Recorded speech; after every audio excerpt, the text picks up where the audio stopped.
Hello, good evening, and welcome to an early stream. Well, it's no earlier than usual, other than the fact that I've started the stream about 15 minutes earlier than usual, and that is because we're going to get some interviews in. I'd just like to preface this. I'm pretty ill. I've been ill for the past 4 or 5 days now, so there's going to be points of this stream where I sound like I'm dying. I'm very sorry, but this is the best it's been all week. My cat is going bonkers. She just ran into a wall. So tonight is the final round of the Polyphony Digital Trophy. After 7 exciting rounds, we finally reached the finale, round 8 at High Speed Ring. And hold on, I've got to fucking open the blinds so my cat can get the windows out.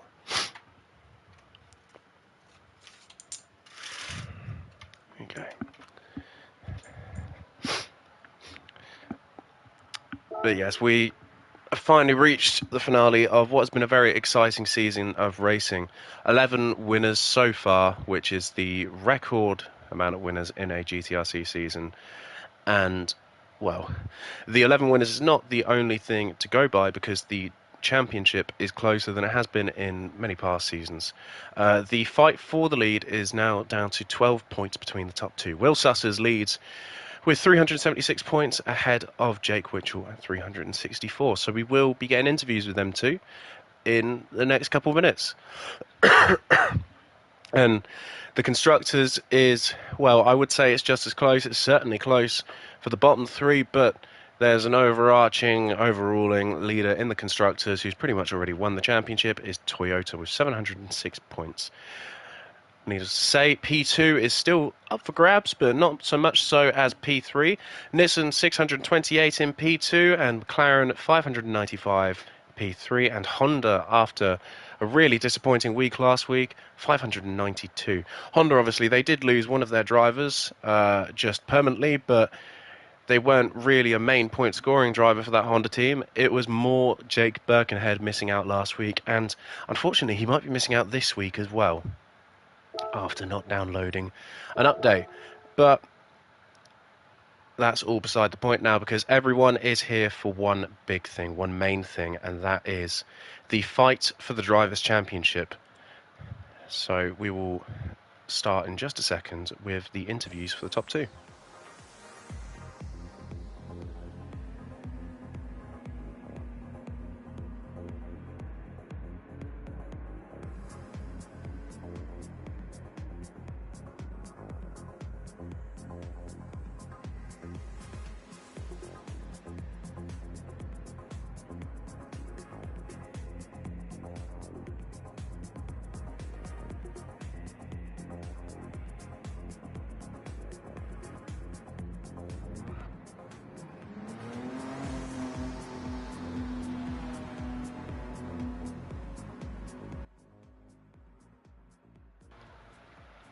Already we've got Will in here. Hello. Chance that Will has arrived. Make sure your voice sharing's on, but I think it probably is. I think it is from the other day. Yeah, I mean, you've been interviewed on here before. Same with Jake, so I know Yeah, both your voice sharing's on. So, right, so as I just explained on stream, and as obviously you two are aware, because you two are the fucking drivers in question, you're both going for the championship tonight. We'll start off with Will, because Will's obviously leading the championship. It's been really the first time in GTRC's history where you're in this position, Will, where you're going into the final round, leading the championship, and really with the most realistic chance of winning the championship. Does that pressure mount up at any point? Remind me, jeez. Well, not really, because at the end of the day, if I win my own championship, it's like I always say, it's like Obama giving Obama a medal. But on one hand, yes, it would be good, but on the other hand, it's sort of like I know everyone's just going to rip into me and call it rigged and all that jazz. So, alternatively, Jake, this feels like really the first time you're fighting an uphill fight for the championship. I mean, you missed a round earlier this season, and that's why you're in this position. But you've already won 2 on the trot if we count DTM, and you were always competitive in the WTCC before this. Could you make this a 3rd in the row then, technically speaking?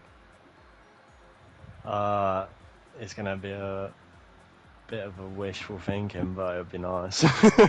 It'd be nice. Yeah, I mean, if we're gonna be half sensible about this, my best chance of doing anything was probably last week, but Will was just better last week, and now it's just made it stupidly harder at a track that's already going to be a bit difficult. So I think I'll give it a go, but it's going to be difficult. We'll see what happens.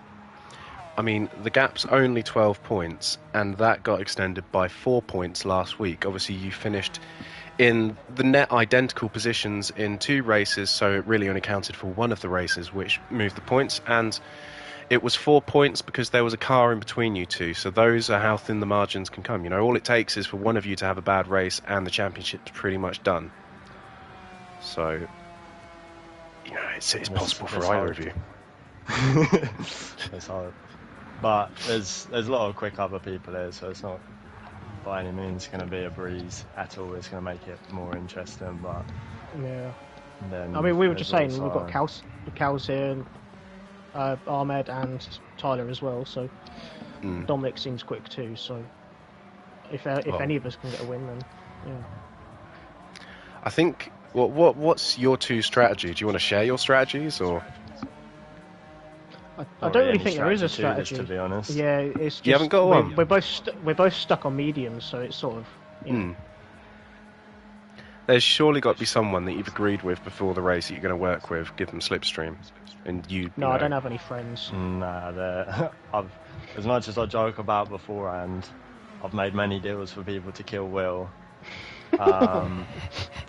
No, it's we're just gonna have to see what happens, to be honest. And I think it'll be a bit of luck depending on where people are at certain points. But you got to put yourself in a position to be there, I guess. I don't know. Yeah. It's getting too sensible now, but I mean, the big thing really with this track is to make sure that you're with the lead pack, because it will be a slipstream train in all 3 of those races. So as long as you're with that lead train, you're fine, because it will very quickly break up into 2 or 3 trains. yeah, It's gonna be a tough there's one with definitely everyone going on to be. softs, isn't it? Yeah. I don't know. I don't think the softs can, unless there's someone that's put in a stupid gap. If the soft people work together and don't fight, then we might be able to stick with them. But otherwise, I think we might be stuck in no man's land for the races, which is going to be a bit rough. But Well, it spoils your chances, Jake, we'll because you need cars between you and Will to have a chance at this one. see. I might pull something up my ass. I don't know. He'll always find a way. He always does. Well, there is the wet weather race in race 3 for those that don't know, and at the moment from practice it looks like that the NSX drivers are rapid in that wet conditions, which doesn't help either of you. But out of the 2 of you, it's hard to say who is on top in those wet conditions. Yeah, we'll see when it happens. Again, it's going to be chaos. There's people taking different lines in the wet. That's going to cause issues, which I can already foresee. People going down low. Yeah, it's going to be whoever can not die. And I haven't been very good Race at of not attrition dying rather recently, than- so yeah. Well, with Chubbs on the circuit, it's going to be quite risky then, isn't it? Mr. Fumble himself. No, I think it's going to be class. It should be good. It'll make it interesting. But Any new race winners tonight? Bouncing. It's got to someone be. in an NSX. I mean, we've got 11 this season. Who on this grid hasn't won a race, I think is the question. Chubbs is the Chubbs, biggest one. yeah, Yannick. And There's quite a few, to be fair. Chubbs Loogie, and Ahmed. Tyler. Chubbs is the most realistic, and Loogie. Tyler in the Maybe. mediums, but Yeah. he ain't quite. I don't know if he don't play this game anymore, but he ain't quite got it. But no, He was Tyler, quick on he's just Monday gonna in NASCAR. he's gonna turn up and just do what he does, and that's you can't count him out. Cal as well, if anything like the last round. Even though he's not a new winner, but he's another quick lad. Yeah, it's a strong grid tonight. One of the strongest we've had all season, in all fairness. Yeah. Got Luke up there also. Stein's doing well. Stein dominance is returning. Yeah, Yeah, it's difficult to tell. The margins are really small, so I don't know. But I don't really give a shit about what other people's races are going on today, because in the nicest way, I just got to beat Will in it. So, Well, and I someone will who chat so much shit to you, Will, if I actually end up pulling this off, mate. I hope you know this right now. You're getting a barrage of shit talking. Mate, I will never hear the end of it if I lose this. It's never happening, mate. But you'll never hear the end of it if I win. So. well, No, but I it mean, doesn't. That doesn't Jake count. did miss Yeah, a let's just start round. chatting shit. Let's just start chatting shit now, man. I'm sorry, you're Let's such just a start wet chatting wipe. shit Oh, now. I can't. I have to use the Tonsils controller because hurt. I've got tuberculosis or whatever it was. I can't pick up a controller because my mouth hurts. Oh wow, my mouth hurts. I can't chat shit. And we're still in here talking about the same thing, Will. So All you had to do Yeah. was show up and finish last each week, and you would have been Yeah. like, honestly, just finish last, and you'd be leading the championship. Yeah, but You'd probably have and it won makes the it championship. interesting. So, but that's all. It's all good. It'll be good. But just prepare. I will be talking shit, mate. And I will block you and unfriend you and never play the game if you do that. So. Will, please win. We can finally get rid of him. I'll try. I can't make any promises. I'll probably bin it again, like I always do. The pressure. Well, yeah, I mentioned other drivers, though, and obviously it's not really Jake's job to care about it. It is mine as the commentator, and Will as well. You are the league owner, so what are your thoughts on this season? Because I've said them multiple times already, I think this is one of the best seasons of racing I've seen, without putting GTRC in there, just in general. Yeah, I don't want to sort of toot my own horn and say that this is like the best thing since sliced bread, but the racing this season has been wicked, apart from one person who drove a green NSX. 11 winners is mental, and we haven't even finished the season. I cannot think of anywhere ever that's ever happened. So, a big thank you to everyone who's actually turned up and gave their all. So, yeah. Yeah, I mentioned as well about those 11 winners. I can't think of a single one of those 11 which didn't deserve to win the race that they won. Every single one of them has some kind of story at why they deserve to get a race win. So that's also worth pointing out. None of them were just some kind of random fluke in a reverse grid. No, exactly, and I mean, no, I wouldn't say Adam, but yeah, Super winning at Deep Forest, everyone just screaming in the party, congratulating him. Like when Michael won. Yeah, it was very Michael race winner-esque, that one. Yeah, exactly. People like Luke turned up, kicked everyone's ass. That was it. Doing it properly. And Stein as well, even in race 1 of all things. So, yeah. We might have to cut this short because I think qualifying's about to start. When does qualifying start? Oh, it is about to start. Yeah, so I will let you two go. Good luck. Don't miss the race. Right. That is kind of the reason you two are here. Yeah, exactly. Cheers, babes. Yeah, catch you in a bit. Yeah, I'll bring you both back. Well, I will definitely bring them both back after the races end. We'll be definitely bringing back the guy that wins it all as well, which will be one of those two. Won't be anyone else. So we'll see who it is. But yeah, I mean, it has been a very good season of racing. The driving has been clean for the most part, except for one guy. And I'd just like to point out, by the way, he recently posted a video saying that he left on his own accord. He did not. He was removed. And there is no regret in him removing from the series, because every single round where we haven't had him included in the stewards report or in the penalties or anything like that, there's been 0 penalties. At Sardinia we had one of the best rounds of the season, and that was the round that the green NSX was banned from. Deep Forest was the one where he got banned, and if we eliminated any incident to do with him, there were 0 incidents. And last week there were 0 incidents. So I feel like he posted a video saying that he's not the problem. I feel like he very much is the problem, and all you need is just a pair of eyes to realise that. But I digress.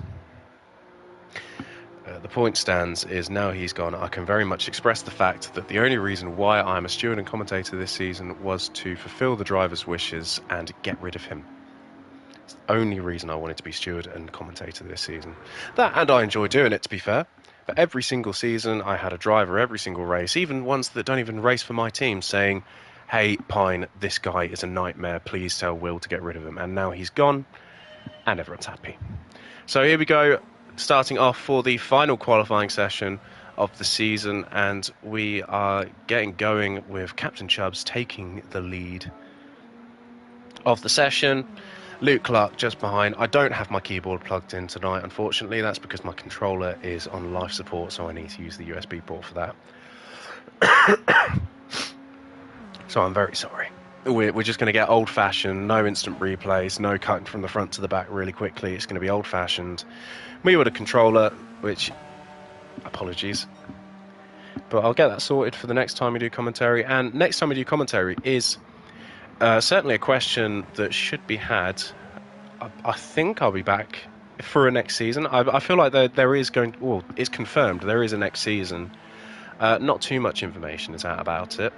But we know there is a next season, and the Teams Championship is back. And while we're on that topic, I already know what two of the teams are going to be next season as a team owner, and it's going to be interesting. It's going to get spicy, so I'm very much looking forward to a Teams Championship. But here we go, with the first flying lap of the night.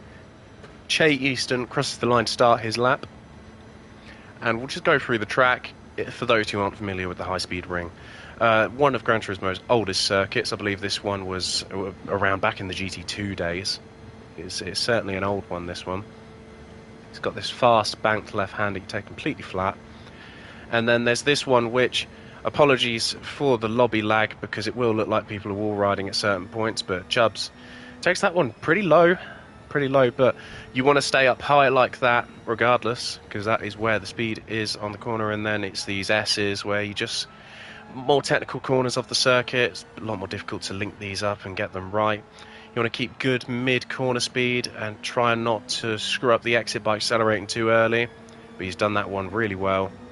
And then it's right to this right-hand side because you've got this flat-out right-hander here. And then the final corner, another one where you want to stay high. Chubbs can take this one flat out. Some cars have to lift off through here, but Chubbs has taken it flat out. And this is an extraordinary lap from Che Easton of 1:09.4. Not quicker than the man behind him, Luke Clark, and not quicker than provisional pole sitter Dominic Kubinski, 1 minute 8.4. As we mentioned when we were interviewing the top two in the championship, Dominic Kubinski is looking very quick tonight, but someone he is towing along is Jake Witchell and Steinman Tahar. And I hinted towards the fact that I know some of the teams next season. Dominic Kubinski towing along Jake Witchell, you might want to get used to seeing that next season. Because, you know, maybe these two are getting in practice. But the gap between the top two, I mean, 0.001 is impressive. Jake Witchell just about missing out on provisional pole. But the other story to be had is, where's Will Sutters? Not set a lap yet. So we'll watch him, see if he can make any kind of impression. But that Dominic Kubinski pace has been, he's been on fire, really, with his pace. No one's been able to come close to him. So for Steinman Tahar and Jake Witchell to get that slipstream, it's really crucial for them two to set a good lap. And do excuse me if you hear me taking a drink at any point. Like, I'm seriously ill. I need to look after my throat. It was worse a couple of days ago. I was coughing up blood. You know, it's serious business. But here we go. Will Sutters, he rounds the final corner. He too, like Che Easton we saw in the identical car, does carry similar rounds of speed through that corner. And it's going to be 1 minute 9.3, so that puts him up to P9 in the stand. So, I mean, that is Jake Witchell's lifeline, that. working with Dominic Kubinski on that lap, getting that slipstream. I know Jake's fast, but from all the practice that I did with these guys, Jake and Will Sutters have very similar pace around here, and it's really Dominic Kubinski that runs away with it. But saying that, Jake Witchell is going purple, and he's going very, very purple. And I'm just picking up my cat. Stupid thing. Oh, he's on the wall there. So that's that lap over, but yeah, the pace between Jake Witchell and Will Sutters has been very close in every practice session they've done. So for Jake Witchell to get that kind of edge on Will Sutters is crucial, potentially. I mean, this championship could flip on its head in the space of one race, and this is why Will Sutters has slowed down to join in this train, to join Jake Witchell, because he knows that any quick lap Jake Witchell may set, as long as Will is with him, he's got every chance to stay with him. But, I mean, once again, talking about the teams next season, is Stein going to hold up Will Sutters? Maybe push him out of this train. Stein is also trying to set a faster lap, but Stein's not a million miles off. Stein is on an impressive pace. He's just let Will Sutters through.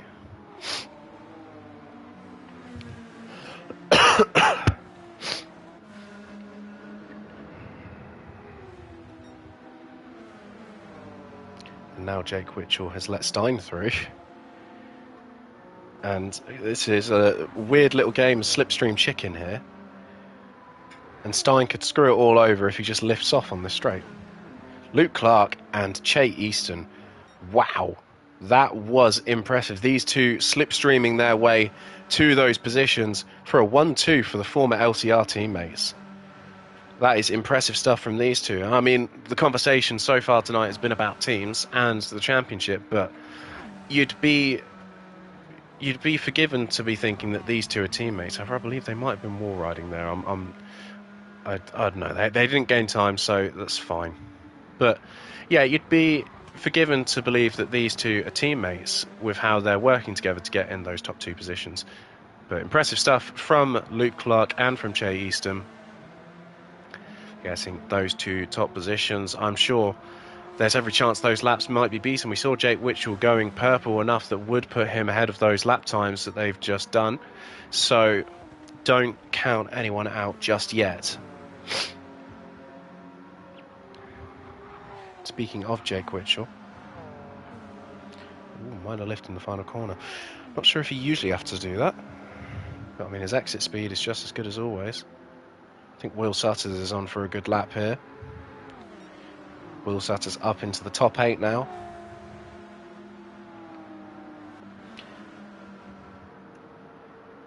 Kalsper just set a new fast or personal best lap. It was a 1:09.1, I believe, which puts him P9. Tyler Davison's also back this week, as well as Callum. Here he is. Obviously only done one race before this round, but he's back for a full round in a beautiful Taylor Swift themed car, and I hate Taylor Swift. Someone who's also back this week is Lugi, as we mentioned a little bit in the interview. Here he is, the Lagmeister himself.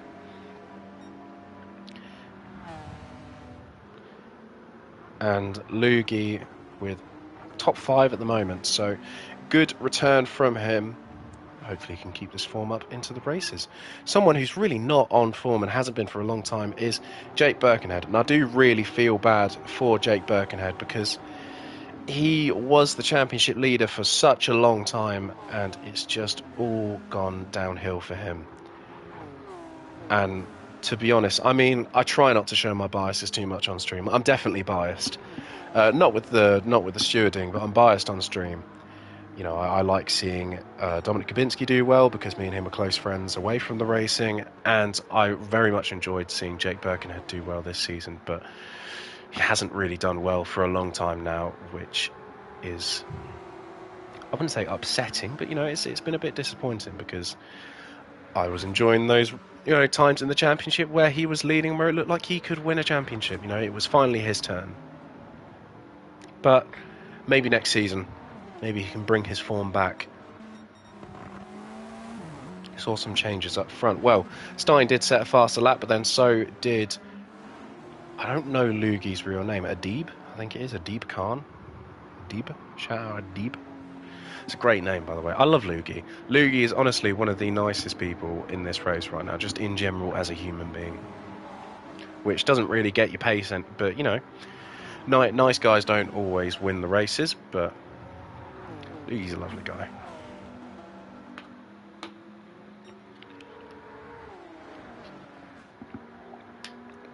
Two championship contenders. Well, speaking of, Will Sutters has just been pushed out of the top 8. He's now back to 9th, but these two going side by side here. I don't want to call dirty tactics. I wouldn't really say this is dirty tactics. I'll say this is more a smart tactic. But if you were Jake Witchell here, would you not be thinking of slowing down Will Sutters? I feel like, to an extent, that is what Jake's doing. All he's got to do is just slow down Will, and Will's... I mean, he's outside of the top 8 at the moment, and Jake's in the top 4. You know, he'd be starting on the 2nd row of the grid compared to Will starting, what is that, 5th row of the grid. I think all Jake's got to do, really, is just slow him down. That's what he's done by the looks of it. But we are on the final lap of qualifying. Here's the front two, just about to cross the line for the last time. And it's another improvement as Che Easton goes for pole position. I was just about to say how impressive these two have been doing.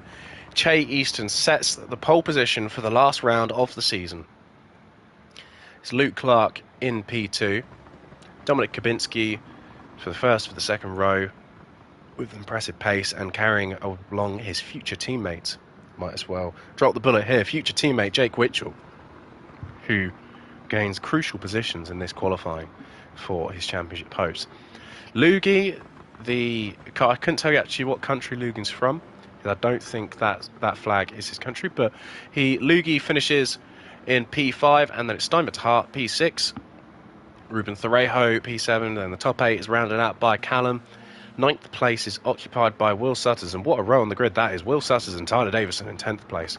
Adam Hands and Jake Burke in P11 and 12, and then it's Scholt Langstadler in the pits at the moment, P13, and Jennifer Payton, P14. But what a qualifying session from Che Easton. Obviously did everything he could do perfectly, and as a reminder, Che Easton is not a race winner. Well, not a race winner this season. So we were talking about how those 11 race winners this season, could that record be broken? Certainly, if someone's to do it, it could be Che Easton, and Che Easton's in that position, in perfect position to do so. So keep an eye out for him. I'm sure you'll be getting lots of support from his teammate in Luke. Well, I call him his teammate. They very much treat each other like teammates still, even though they haven't been teammates for a while now. There you go. It's been a while since I've fucking coughed up my lungs. But there is your qualifying results. Almost into the 1-minute 7s for Che Easton. And then Luke Clark with the 2nd position on that front row. Dominic Kabinski just leading out Jake Witchell by 0.001. And then it is Lugi running out the top 5. Stuyvesant Hart P6 and Ruben Thorejo from the Great Land of Galicia in P7. Callum, race winner last week, takes the P8. And here we are for the starting grid. You see your front two here. You'd imagine Luke Clark will take an early lead with that superior launch of the McLaren. But for the third to last time this season, we have the 5 red lights. And they are out, and no one looks to have jumped the start there. Dominic Kabinski has gotten a pretty decent start. Jake Witchell struggling on his launch there by the looks of it. And here goes Luke Clark for the lead of the race very early on.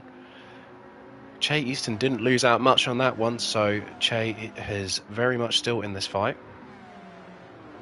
Jake Witchell is still in P4. Ruben Thorejo's gained massive positions. He's already gaining to the back of Che Easton. And it's actually looking for the inside there very briefly, but didn't quite have enough to make the move. Callum had a very good launch as well. Callum starting P8 is now up into P4. Now back down to P5. He's fighting Jake Witchell and Stuyvesant Hart by the looks of it. Chubbs is back in the race lead. So the pole sitter does regain the race lead here. And you'd imagine that Luke Clark maybe would play rear gunner to Captain Chubbs. Certainly not unheard of.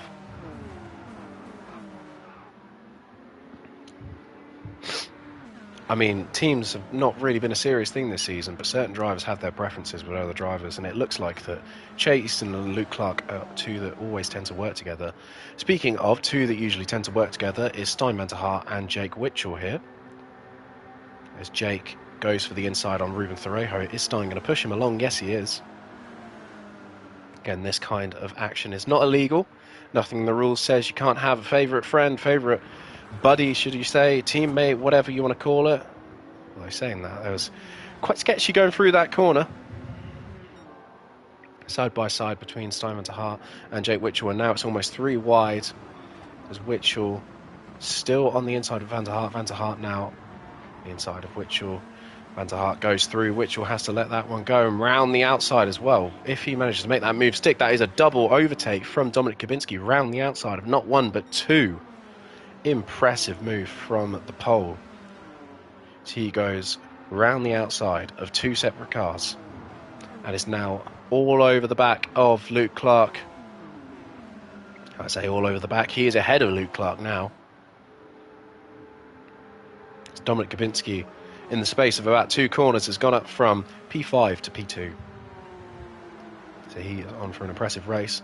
In the background here, Stein and Witchell, they're not working together. Certainly looked like they were a second ago, but Stein Van der Hart, I feel like he's just trying to make the most he can as he is on the back of Luke Clark now. No overtakes into here, but saying that, Dominic Kubinski briefly took the race lead, and now Captain Chubbs is back in the lead. Luke Clark now, could he shake that up? Not quite. But this is the kind of racing you do expect to see tonight. It is just line and stern, every car close to each other. Slipstream bonanza. Jake Witchell has moved down to P6 though in all of this. But the big question is, we've been following that front pack, we've been following Jake Witchell. Where is Will Sutters? Where is Will Sutters? P12. So I mean, this is playing perfectly into Jake Witchell's hands, but Will Sutters, P12, this is not what Will needed for what is a first GTRC championship potentially.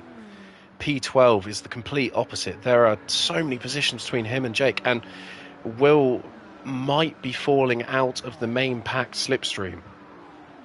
So this is the worst possible start as well, because if he doesn't finish in the top 10, he won't get the benefits of that top 10 reverse grid either.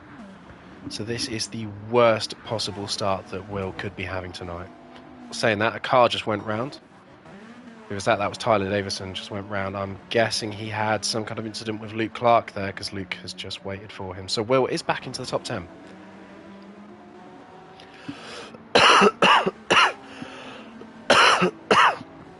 Will's into the top 10.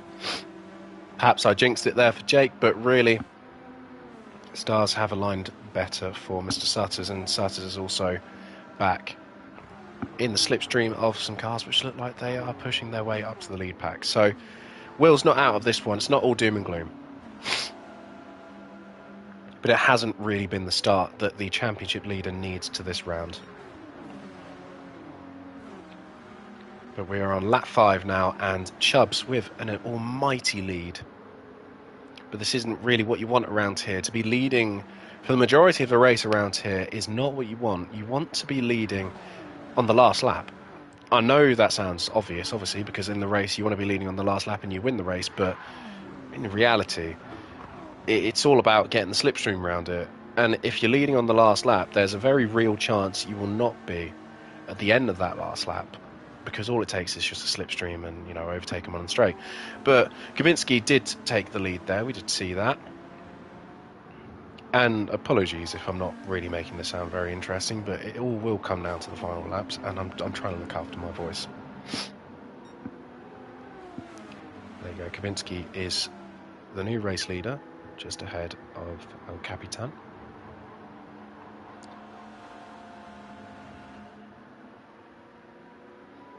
He's already making a gap to El Capitan. Luigi P3 and Jake Witchell's, again, you know, after everything that's happened, is still P4. Will Sutters, though, is moving his way up. Will is now into the top 7. Will up into P7. But he's got a big gap to climb to Callum, and the question is, former championship rival Jake Birkenhead, is he going to let out, or is he going to work together, should I say, with his fellow Jake? Will he let Jake Witchell win this championship, or will he help Will Sutters to win it? Now I don't think it will matter too much because Stuyven to Hart has fallen back, and that is the gap that Will Sutters needs for Slipstream. So Will Sutters is back. Will Sutters, for the first time this race, is in that lead pack. Stein lets through Callum after what looked like quite an argy-bargy move, but someone who's now leading the race ahead of Dominic Gawinski is Lugi. There he goes. Lugi takes the race lead now, so another new race leader for this run. And the front 3 going on to lap 7, we're around about the halfway point of the race, is Lugi, then Dom, then Witchell, and Chubbs. Just looks like he's about to make the move for that front 3. Through goes Chubbs. Here he goes. On the inside, side by side with Witchell. Gawinski is the leader once again of the overall race. And a little bit squeezage there. And Chubbs forced on that down low line. And Lugi, I mean, this is what I mean. You don't really want to be the race leader for too long, because Lugi has gone from being that race leader to now being in P3 in the space of 2 corners.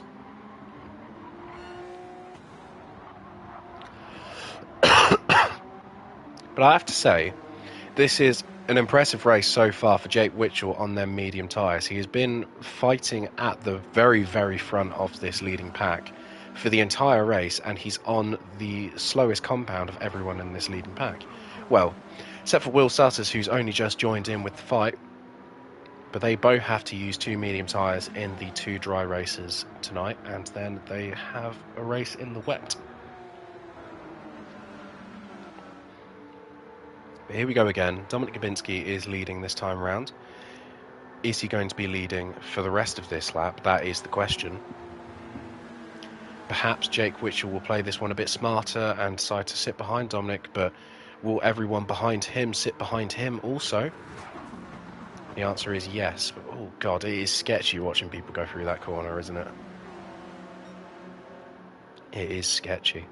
And I know we, very briefly touched on a certain Green NSX not being here. If he was here, I feel like all the drivers would be fearing their lives, because this really is the kind of place where he would do fucking dive bombs and all that stupid shit. Well, we know he did that because that's what he did in an off-season event about 5 months ago, where he drove these cars around here.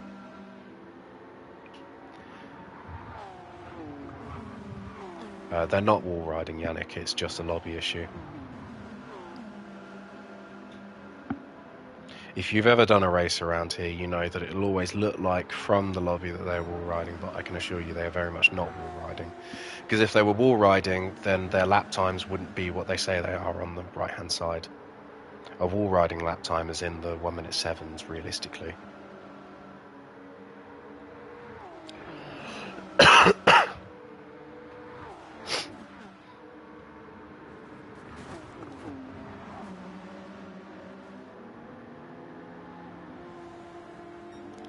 Lugi going for the move on.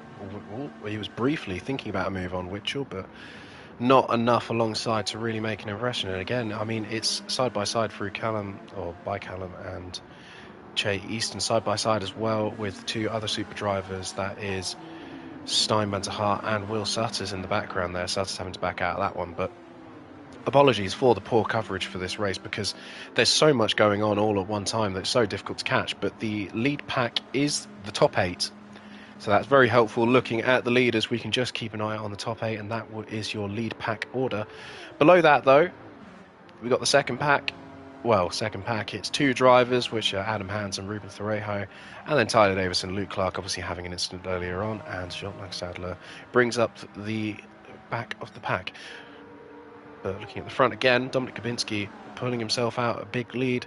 That's not what he wants, because all the cars behind him need to do is just slipstream each other for a little bit, and Dominic Gawinski is kaput.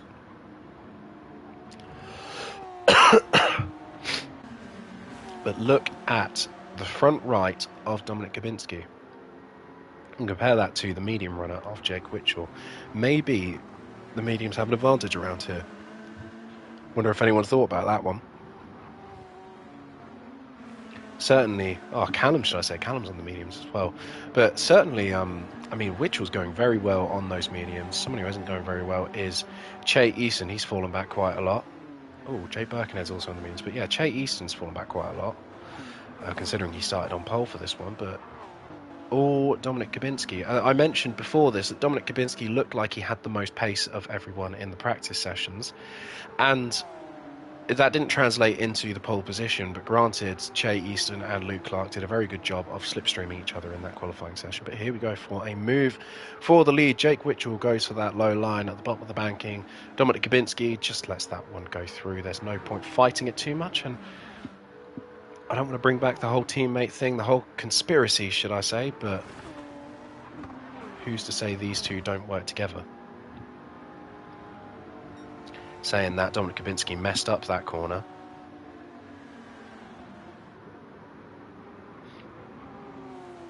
And now the gap between himself and Lugi has dropped into the slipstream range.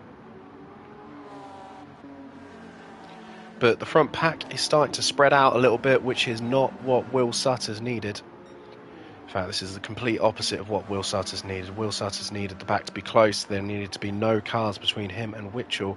The more cars that between him and Witchell, the bigger the gap in the championship will get. And this time round, well, the bigger points that the two drivers can score relative to each other, should I say. But this time round, the gap is closing between Witchell and Sutters. Jake Witchell, by the way, who is getting pushed by Dominic Gabinski, who will be teammates next season. So this is why you should sort out your teammates early, because, I mean, these two are already practicing what they will be doing next season with each other. But this looks like there could be another Jake Witchell win tonight, if things go his way. Touch wood. Well, I don't have favourites. I do. But at the end of the day, it's, I mean, what, there's 3 laps left. I hate that dog. I'm so sorry. And yeah, there's 3 laps left, and the gap between 3rd place and 2nd place is getting... Sorry, the gap between 3rd place and 2nd place is increasing to over a second, which is starting to get into the realm of, okay, maybe this one's out of reach, but Will Sutters has pushed himself up into the top 4, and you'd imagine that Will start working with Lugi on this one, because if Will and Lugi work together, then they have a chance of gaining up to those top 2 positions. But Lugi has more pace in the... I mean, that GTR is quick in the straights, don't get me wrong, but Lugi, wow, with the car even in slipstream, had so much pace on him. The issue here, though, is... Yes. Oh, Callum. Oh, God. We did see that one. Callum's out of this, though. Jeez. Just looked like he got caught on the exit there. Little sliding action. Now Jake Birkenhead is ahead of Will Sutters, but so is Steinman Tahar. But yeah, as I was saying, I mean, yes, you'd ideally want to see these lot work together. So is Cats and Chubbs. You'd want to see these lot work together, but they've not got many laps left. And for those who aren't Will Sutters and Jake Witchell, you'd imagine that they don't care who wins this race. They just want the best position they can get. So why should they push each other all the way up until the final lap?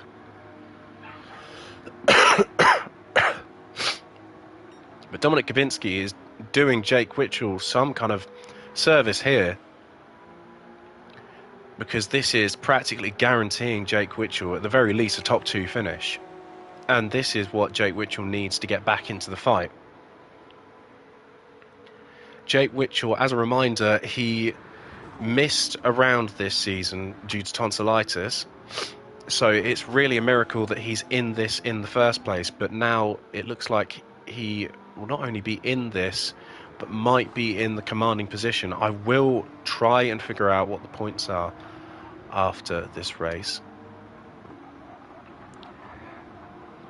Jake Burke, though, really setting an impression now. P4.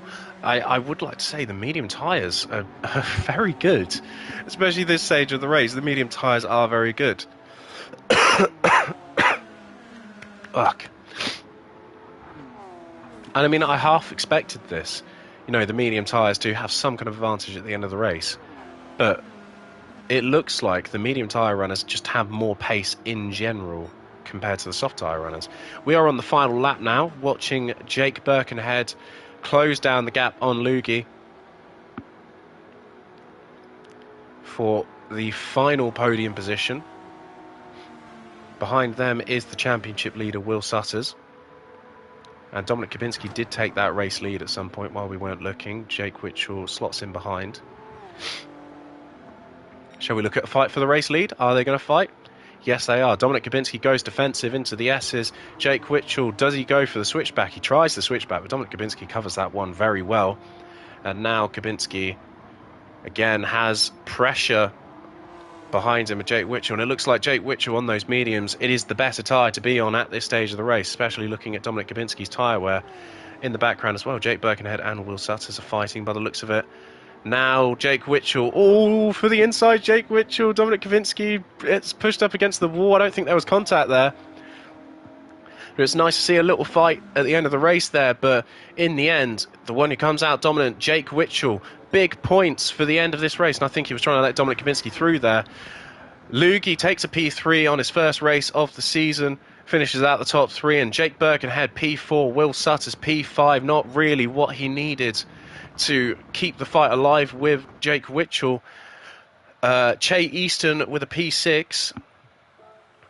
Here we go. Che Easton with a P6. Our pole sitter really fell back that race, and that's really what I was talking about. You don't want to be leading the race too much because it could all fall apart. Simon DeHart, P7, and then Ruben Thorejo, P8. Further down the grid, Luke Clark did finish out P9 in the end, ahead of Tyler Davison with the fastest lap, 1 minute 7.8. Adam Hand, P11, Joel Langstedler, P12, and then the two DNFers. But it looked like Jake Witch was trying to let him through there. But we are very quickly going to look.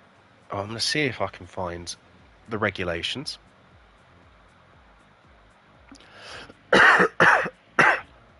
To figure out the points gap.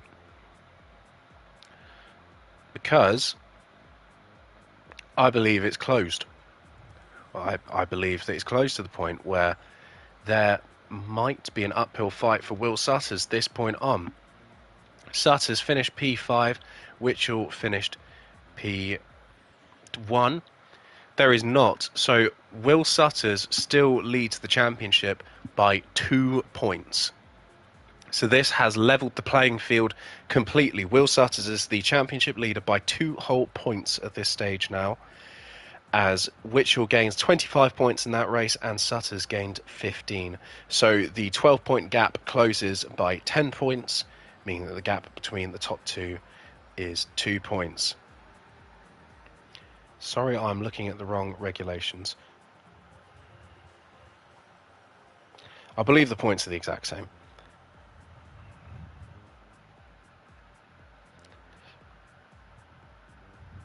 I think, I don't know, I think the regulations are the same. It'd be helpful if, you know, there'd be an easy place to find the regulations, but... Oh, here we go. Here we go. I found the regulations. Don't be alarmed. We're having the wet race now. Awesome. This is what I told Will to do. Yeah, the same applies. Gap between the top two is now 10 points. But should we do a quick little interview? Let's see if we can slot someone in real quick. S2000. I'd like to interview Jake Burke, to be completely honest, because we haven't had the chance to do that yet this season. But yeah, the gap between the top two closes to just 2 points after it was 12 going into this round. 2 more races to go. This one really will have the biggest shake-up of them all, as Jake Witchell will be starting P10 in the wet. Will Sutters will be starting P5 or 6, I don't know. But let's put all that behind us. As Jake, it's the first time I've got to interview you this season. I wish I would have done earlier, to be honest. So, I mean, that was good. it was the first time you've really been up there for a while now, hasn't it? Mm.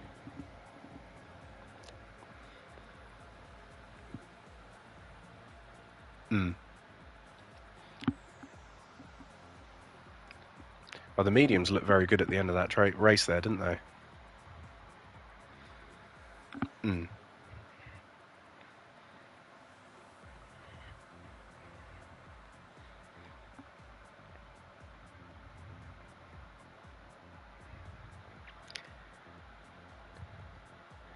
Jake, is your voice sharing on?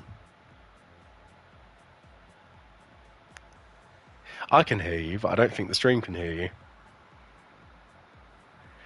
Oh, it's on, if you go into the party screen and then go onto the little 3 dots,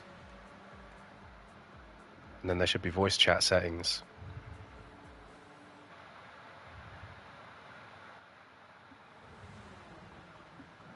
There we go. Can you hear me now? Well, let's hope the stream can hear you. I just got a message saying that they couldn't hear you.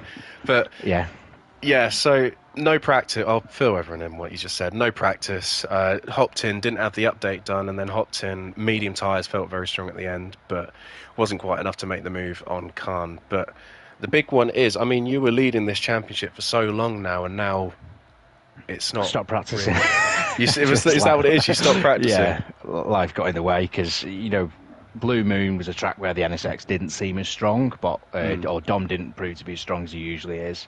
Yeah, I'd done a lot of practice there, and it showed with the pole position for it to be ruined by the handbrake. Yeah. Did you got that one fixed? I'm guessing. Yeah, I've just disconnected the handbrake button completely. Yeah. Just that I'm not risking that again. Yeah, that's fair. But season's going all right, just life gets in the way of these sort of things, doesn't it? Mate, I was gutted. I'm sure you've watched some of the streams, and the whole time I've been completely biased towards you, mate. I've wanted you to win this season, but next season maybe. I was hoping for. I think the NSX, although it proves strong, I find it's quite understeery in certain situations, and I think that just means I need more practice to get the brake bias right and stuff, and that's what I was fiddling with at Blue Moon. Yeah. Yeah, Dominic seems to be doing really well in it, but I think I'm finding it quite hard to make up for lost ground on the start line, which we struggle every start. The NSX is just dropped like a stone. You shouldn't struggle with this one. Very good in the wet. It's still bogging down. Is it still bogging down for you? It's still bogging down. It still won't spin the wheels. I did test that just before I jumped in here. Right, I guess the final's starting. Yeah, well, good luck. I'll let you go. But... Yeah, cheers. Do you want to boot me out? Because yeah. Started. Nice one. Right, good luck. Cheers, mate. So we kept in there a little bit too long, but here we are for the final race? No. We're here for the second race of the night. It is the rain race. Starting grid is Tyler Davison, Luke Clark, 1, 2, 5 red lights, and we are away. Luke Clark getting a slightly better start, as you'd expect, than Tyler Davison. Ruben Thorejo as well, and immediately it is the story we've seen all season. The McLarens take the early lead. And the McLarens are very good in the wet. Ruben Thorejo did a lot of testing of this, and the McLarens are pretty good in the wet. The gap certainly between the pace of all the cars on the grid closes quite a lot when the wet comes up, and the McLaren is the one that benefits the most out of that. Clark goes down low, and this is really where stuff will get sketchy, because some drivers will be going down low, some will be staying up high. And already, oh my god, what's that? Something happened there. It seemed like there was an incident there between someone. Steinmetzer Hart has just fallen back. Steinmetzer Hart and Will Sutters. Oh my god. Will Sutters has got himself... I really wish I had the the keyboard plugged in now, because what has happened to Will Sutters? It's down in P12. Jesus, nothing is going Will's way tonight. I'm really sorry I don't have the keyboard plugged in tonight, because we really should know what happened to Will there. But that did not go his way.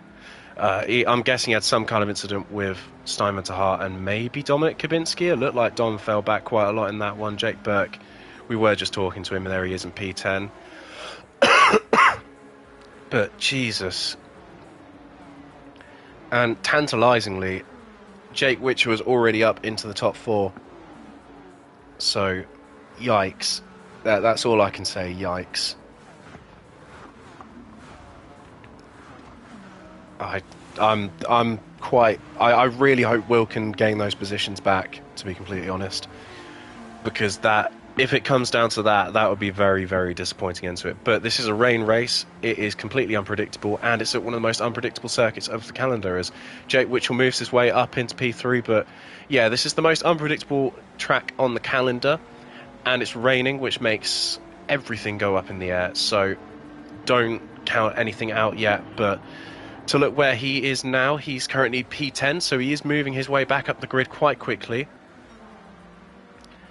I'm guessing he had some kind of incident with Steinman Hart and Dominic Gabinski, because they were both back there as well. But it's just wet weather driving, you know, this happens. But already Will is showing he has the edge over the other drivers. And we see this a lot whenever the conditions get a little bit soggy. Will is one of the better of the drivers on the grid. And the overspeed he carried compared to Che Easton there was insane. And now Che, working with his Toyota teammate, this is big ground that Will Sutters needs to carry, big ground he needs to climb.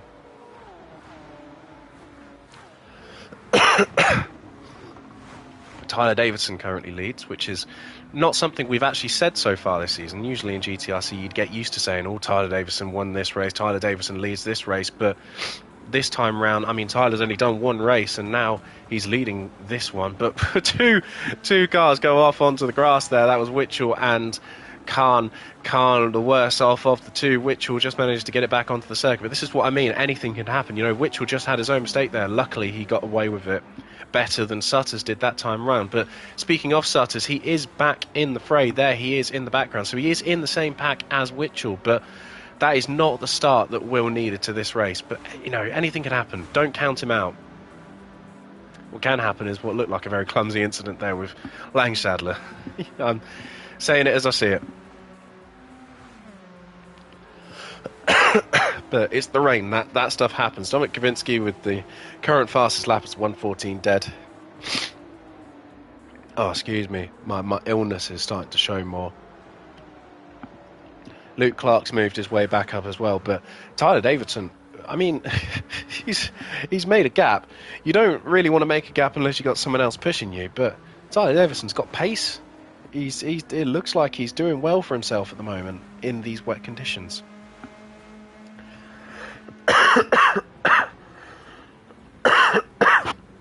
I'm so sorry.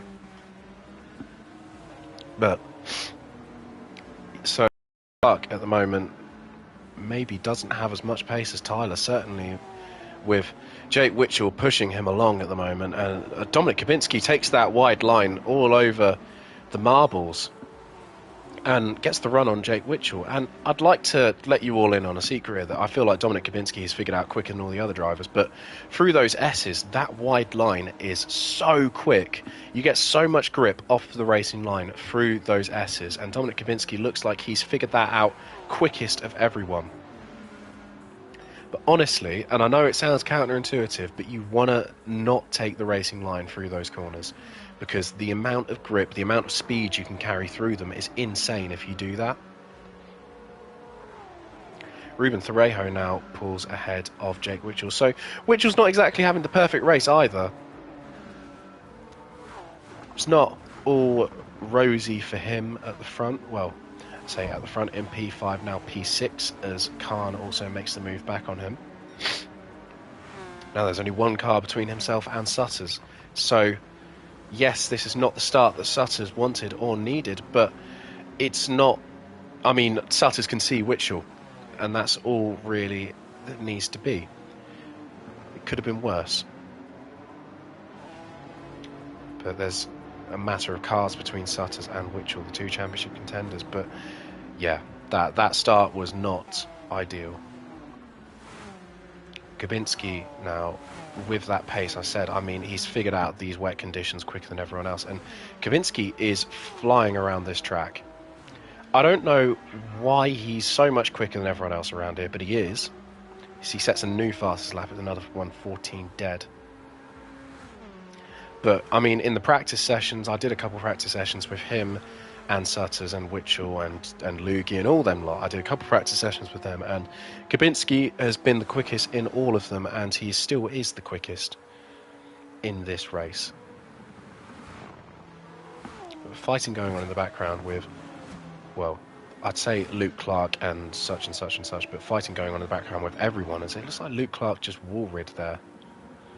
You know, I don't want to be a snitch, but Luke Clark very much did just wall ride there.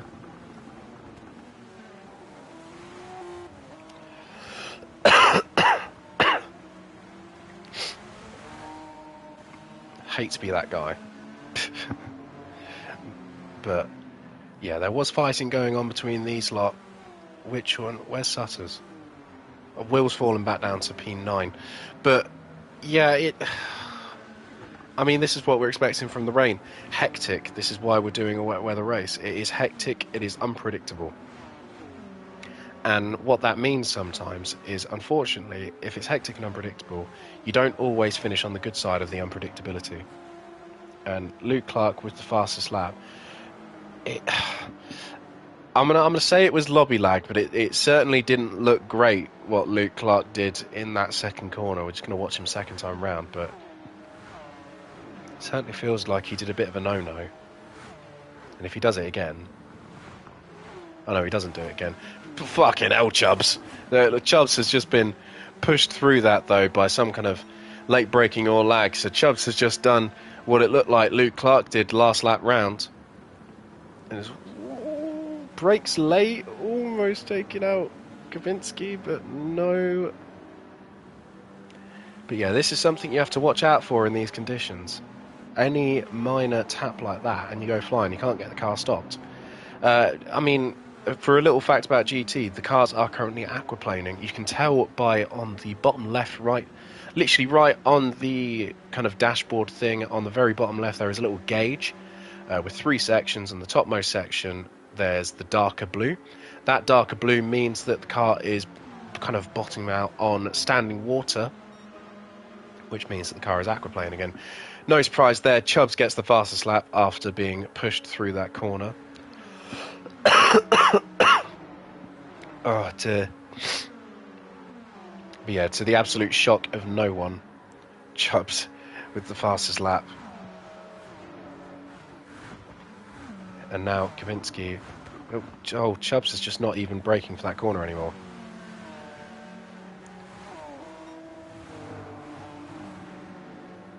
Chubbs is not braking for that corner anymore. It didn't look like Luke Clark braked for that corner either. So I don't really know what these two are doing, to be completely honest, because I said to Yannick it's quite difficult to tell when someone is wall riding or not. If you want to know what wall riding looks like, that's what Chubbs and Luke Clark just did in that corner. So, you know, Yannick, for you saying that you thought people were wall riding in the last race, now you've seen wall riding, so hopefully that helps.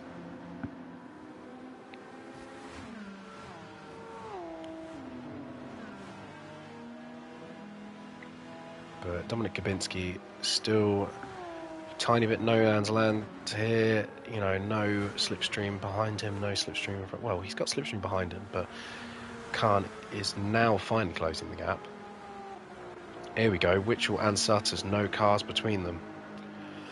But we'll just watch at the front here. Are they going to wall ride again?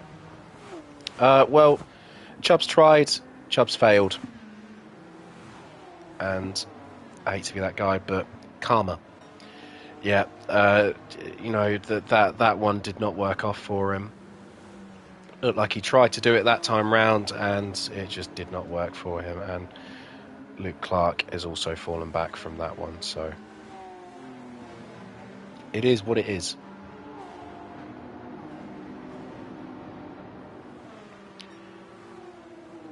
But now everyone passes Clark following that one, and Sutters is right on the back of Jake Witchell again.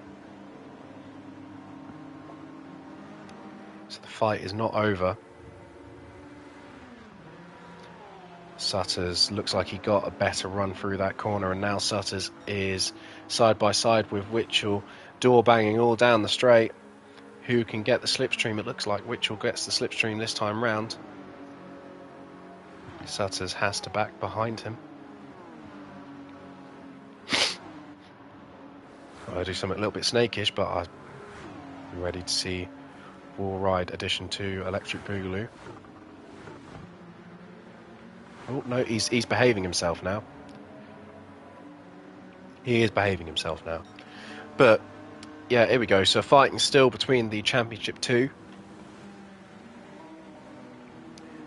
Witchell and Sutters. Witchell just defending that position very well.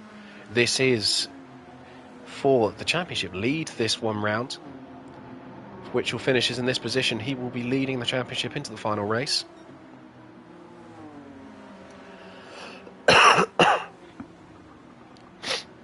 So Sutters needs to do everything he can to make sure that doesn't happen. But amidst all of this, Tyler Davison is still the race leader. We're going on to lap 11 now. Tyler Davison, ahead of all of the rain antics, is the race leader. And we said that really it'd be impressive if anyone could beat that 11 different race winners in a single season record. But Tyler Davison, if you manage to do it, then take a bow, mate. And if it's not Tyler, it could be Khan.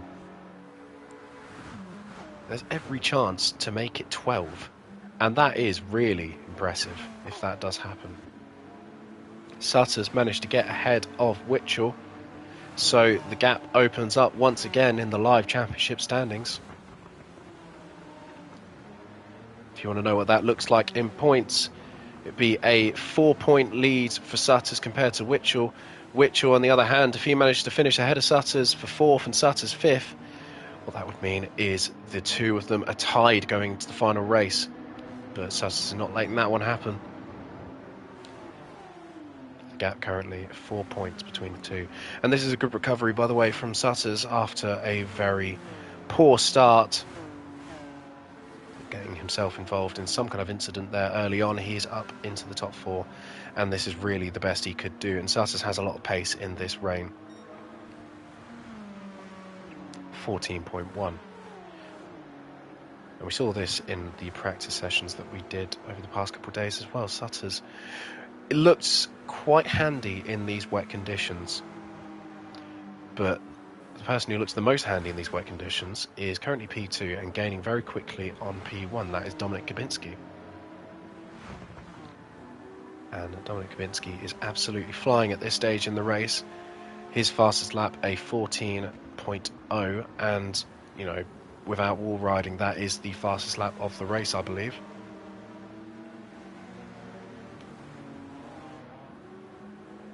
And Kubinski is beginning to make an impression on Tyler Davison. Tyler Davison is a seasoned race winner.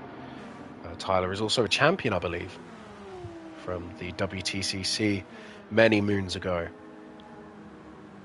Dominik Kubinski, the championships, he has won nil. He has won the Constructors' Championship, though, in previous seasons, but Drivers' Champion, he has never been. Tyler has been, though. And Khan has been neither. I don't know if Lukey's even won a race in GTRC before. But this is becoming a 2-horse race now between Kubinski and Davison. Unfinished business, you might say, as on Monday these two had the chance to fight each other for a win, and Kubinski, well, he bottled it. Did a Chubbs. This time round, you expect him not to do the same thing. Sutter still leads ahead of Witchell. And now Witchell, he's still in the slipstream of Sutters, but if Witchell's not careful, he might need to start worrying about the car behind him. Witchell is taking some really good lines in these wet conditions, though. Not good enough, though. It looked like he missed out on that final S of the S's. Final curve of the S, whatever you want to call it. I don't really know what the correct terminology would be. Now, he's gotten a very good run out of that final corner, and this could be the slipstream, could be the slingshot that he needs to gain on Sutters. It's a new personal best for Whitshall. It's nowhere near Sutters' personal best, and that shows the pace difference between these two, and this is why Sutters is currently the leading of these two. But Will Sutters' pace has come alive in these wet conditions. Whitshall obviously never going for that move on the inside, let's not be crazy. But he has to get in Will's head, feign the move, pretend like he's going for it. Oh, Jake Whitshall round the outside, which becomes the inside of the next corner. Wow, okay, hang on.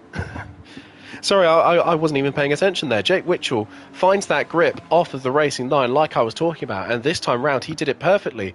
Jake Whitshall just sweeped around the outside of Will Sutters, and now Sutters has to have a chance of going back at him in the final corner. Whitshall goes down low. Sutters cannot make an impression, but we are going on to the final lap now in just a moment. The battle for the lead looks to be the same as it was before, but this is huge. Jake Whitshall round the outside in a beautiful overtake. Sutters is thinking about the move into turn one. Not quite. Whitshall hugs up around the very outside. Sutters was thinking around going around the outside as well. Looked like he tapped the wall a little bit there. Now side by side going into the second corner. Sutters and Whitshall. Whitshall stays ahead this time round. Sutters can't make the move. You'd imagine Sutters will be having to wait until those S's to make any kind of impression. And the difficult part about that is Whitshall will be taking that outside line once again, so he'll be leaving himself completely vulnerable to Sutters to do what he wants. Here goes Whitshall round the outside, almost pushed off the circuit there, but still okay between these two. Now Whitshall on the outside again. Sutters takes that inside and Sutters goes through. Sutters does make his way back into P4, but what an impressive first round overtake of Whitshall. Is Whitshall going to dive down the inside? Sutters covers that well. But for the story up front, race winner number 12, Tyler Davison. The record has been broken once again. Dominic Kabinski P2, Deeb Khan P3, and then it is Will Sutters P4, Jake Whitshall P5. The gap goes up to 4 points. Adam Hands P6, Simon Tahart P7, Ruben Thorejo P8, Luke Clark P9, Lang Sadler rounds out the top 10. He'll be starting pole in the next race, and then it is the Capitan for P11, Yannick P12, and Jake Birkenhead P13. I feel like I might have jinxed it in that interview with him, but that could be crucial. Will has just, well, I don't want to jinx it, but he might have just won that one on track, because what has just happened is what could have been a 0-point gap going into the final round is now a 4-point gap.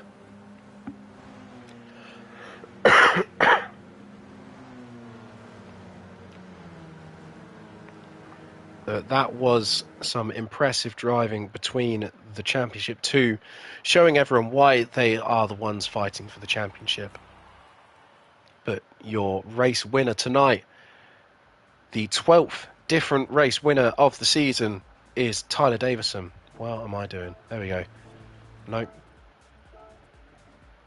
12th different race winner of the season, Tyler Davison. And I'd just like to say about that record that has been set this season, 12 different race winners. It is crazy to think that the record before this season was 8 different race winners, yet it's been so easily broken to 12 in this season. It's not as if we've done more races this season. I mean, certainly in recent seasons, we've done more races than we have in recent seasons, but back when the GTRC first started, we did the exact same amount of races that we've done in this season. So for 12 different race winners is absolutely stunning. And yet you look at the grid and you still get the impression that 1 or 2 drivers could win a race if given the opportunity. But bear in mind, we have one more race left to go for this season. One final race, one final time around, and that final time around will decide the championship. Championship comes down to Jake Whitshall and Will Sutters. Will Sutters leads by just 4 points. And those 4 points could be crucial. That final overtake on the last lap could be championship deciding. We're back into the dry conditions now. Whitchell will have the advantage on Sutters going into this final race on grid position. But speaking of grid position, the man who'll be starting P10 in the next race has just joined for the interview. Tyler, have you got your voice sharing on? I should do, mate. Well, if someone says that they can't hear you, then that's how we go. But Tyler, mate, you've just won the race, as I'm sure you're aware. Yes. You are the 12th different race winner we've had this season. I'm not sure if you knew about that record that was going on, but we've had 12 different race winners this season, and that looked like a pretty easy one for you, to be completely honest. No. Yeah, I mean, look, my bum was clenched the entire 15 laps, I'll put it like that. Yeah, I can't remember last time I'd driven the wet on this game, so I was sort of learning as I was going. It was good fun. Obviously, is it 12 now? You were saying. I knew it was 12 different race winners. Large number. Yeah. To get that going, it's mad. On a personal level as well, it's quite a lot because that actually was my 500th league race. That one just gone. Oh, that wasn't it? 500 league races. So to win that one as well on a personal level feels pretty special. So yeah, I'm just over the moon with it. I haven't been here all season, so yeah, it's a very nice feeling. When was it when you figured out that outside line in the S's was quicker? So at the start, I was half doing it, and then I think it was Loogie caught me up at some point, and he was flying, and I thought he's gone really wide because I was going wide through the right, but not as wide through the left. Yeah. And then he was running really wide through the left, and I thought, well, he's about half a second a lot quicker than me, so I'll try that. And then I found about 3 or 4 attempts just doing that. So I must have been halfway through the race, maybe something like that. But yeah, once I did it once, it just clicked. Yeah. No, I remember doing practice with these lot yesterday. I know, gross practice. And I figured out pretty immediately, and I didn't want to tell anyone, but then when I saw Kabinski doing it, I'm thinking, okay, yeah, Kabinski's going to have pace tomorrow. Yes. I mean, he did. P2. He was hounding you down that whole time. Yeah, to be honest, I thought he had the pace to get me, but it's difficult, obviously, to overtaking the wet, because you have to go on the more slicker line, don't you, to get past. So it makes it a bit harder, but... No, I mean, as I say, that's why my bum was clenched the entire time, because he was on me. Loogie, was definitely quicker than me, but then couldn't keep out the wall. But, no, that was really, really enjoyable. Right, last thing.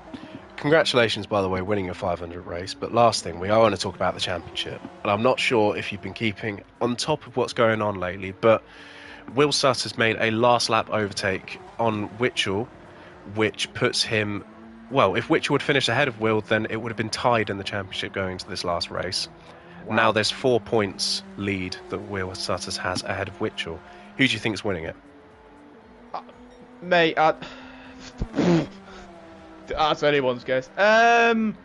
Look, Whitchell's probably been the quicker driver over the season, but that seems like it could be a very important swing. It's a slipstream fest around here. Yeah. It's anyone's guess. The likelihood is it'll be a last lap. Decided a last lap in one way or another. I just hope it's a good race, mate. Yeah, I mean, it's been 2 good races so far. Pretty unpredictable in both of them. And, well... I doubt we're going to see another new race winner, so I feel like you might be the last new race winner of the season. Because if we somehow reach 13 in this final race of the season, then bloody hell. But I'll let you go. I had Jake Birkenhead with me for a bit too long last time, so I'll let you go back to the big party. Congrats on the win, mate. Well done. And good luck in this last race. Thank you very much, mate. But that was... the 12th race winner of the season, Tyler Davison. One that you expect to see win races anytime he shows up into any kind of round of the GTRC, and I mean, this is his first full round of the GTRC, and he won a race. So I do find that record incredible, to be honest. 12 different race winners. I haven't seen that in a single other season of race, like just racing in general. And, as I said before we started racing tonight, I can't think of any of those race winners who didn't deserve to win that race, or doesn't have some kind of story to win that race. I mean, that was Tyler's 500th race, and he won it. It's important. I used to keep track of those kind of statistics at one point, and You know, I was happy when I got my 100th race win. That's when I stopped counting, but I was very happy when I got my 100th race win. And it's, you know, as a driver, it does make you quite happy getting those little numbers tick up, makes you happy. But the story ends with Tyler Davison, and the story will about to end with the championship. And how many people we got in the stream at the moment? At the moment, it's telling me there's 11 of you lot watching, so there's 11 of you going to be joining us for the season finale, the last race, the last 15 minutes or so to decide what has been an exciting few months of racing, some of the best few months of racing I've ever got to see, let alone commentate on. Will Sutters and Jake Witchell, two heavyweights going for it all. Jake Witchell missing around earlier this season, which has really made this as close as it is, but Will Sutters having his own impressive performances, and certainly that last race is enough to justify that Will more than deserves to be in the position he is in right now, because that battle with Jake Witchell was sensational, and if that is something to go by, we might see more of that in this race. So don't go anywhere. One more race to go, one more race to decide the championship. Will Sutters leads by 4 points. Realistically, there needs to be a car or two between them, or one of them for win, the other one to come second, for there to be a big swing in points. This could go either way. And really, this is all in Will's control, because the two of them are starting near each other. All Will needs to do, I mean, Will could afford just sticking behind Witchell for the entire race and finishing one position behind him, and Will will still pull this one off. And Will is currently starting one position behind Witchell. So this is all in the hands of the 515 driver, the guy who's never won a championship in GTRC before. But he is going up against Jake Witchell, who has not only won one, he's in the pits now, he's not only won one, but he's won two, and he's won races in every single season he has competed in. It's not an easy guy to beat. But that story will continue later on in this race. For now, we look at the story up front. Zolt Langstadler starting first in the reverse grid. Not the first time I've said that season, and it's only fitting for it to be the final race of the season that we say it once again. Langstadler leads ahead of Luke Clark and Ruben Thorejo. So it is the McLaren boys, line and stern, 1 through 3. Once again, we've seen this so many times this season. But here we go. For the final race of the inaugural season of the Polyphony Digital Trophy. And it's the McLarens that lead through. Langstadler staying high on the banking there. He's already got Luke Clark to contend with. And I can't imagine Clark will sit behind Langstadler for too long. This is really not the best place to overtake here. Looking further back on the grid. Where are the positions? Witchell is already fallen behind Sutters. So Sutters gains the early advantage.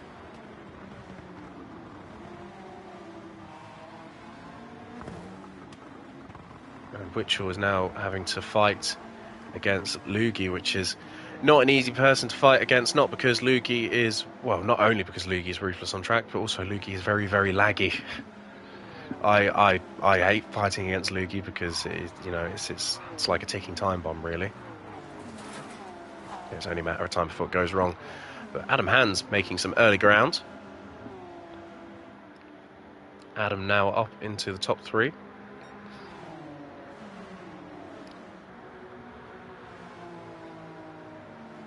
Adam is all over the back end of Ruben Thorejo.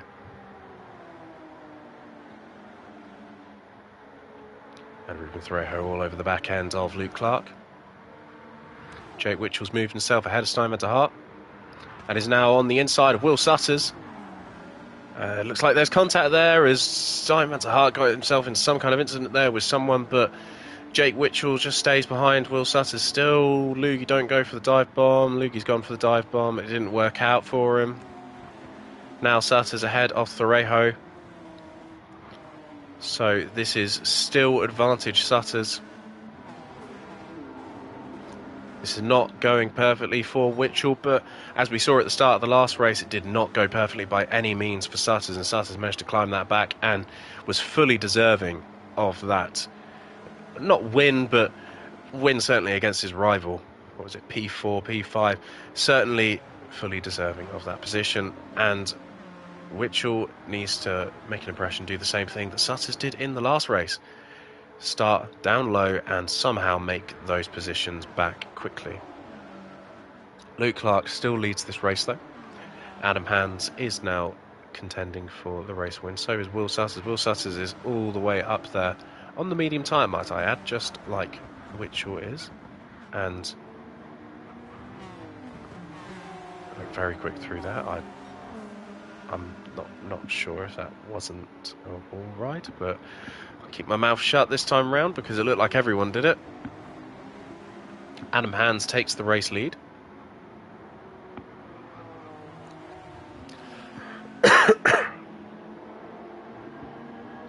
And Adam leads ahead of Sutters.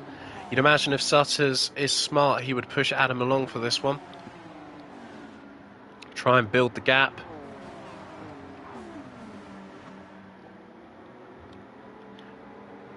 And I think that is exactly what he's going to do. Sutters is going to do what Kabinski and Witchell did in the first race, just build that gap, try and gain as much of an advantage as possible early on. But Clark is not going to let that happen. Clark is already back into the fray, and Clark is trying to go for the move. We are 3 wide now, going down the straight just before turn 2. Make that 4, shall we? Jake Birkenhead down the inside. Oh, this spells carnage, and that is carnage. Luke Clark goes round. So does Jake. Jake Witchell's in the lead. I really don't know what happened there, but Luke Clark went round, had a collision with someone, and now Jake Witchell's leading the race. Will Sutters P2. Wait, what?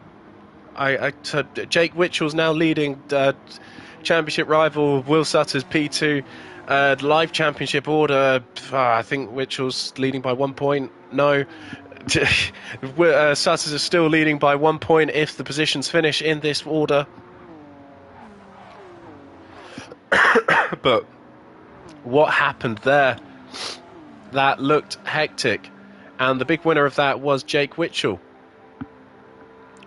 But speaking of Jake Birkenhead is beginning to make an impression on Will Sutters.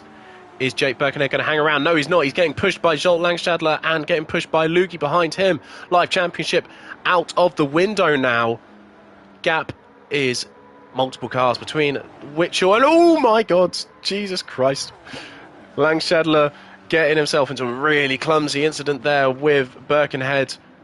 Birkenhead looked like he was just moving for that inside line there, and Langstadler also moving for the inside, and it all went wrong for those two. Birkenhead still ahead. That one, I wouldn't really say that one is a bad one, if that's Birkenhead's fault or anything like that, because Langstadler was not fully alongside. But that was a really clumsy one. That's racing, I'm afraid. I'm going to be completely honest though, I'm not really going to look at too many incidents from this last race because I'd like the championship to be settled on track. So Will Sutters still leads the live standings by 1 point. This is not enough for Witchell to make an impression, but Kabinski would like to have a word with Mr. Sutters. And it's not just Kabinski, but Adam Hands as well, and that looks like Loogie as well, and once again Sutters has lost 3 positions in 1. This is the nature of this circuit, so unpredictable. And what's happened to Witchell's pace? He had so much pace in the dry in the first race, and now it's not anywhere near what it was.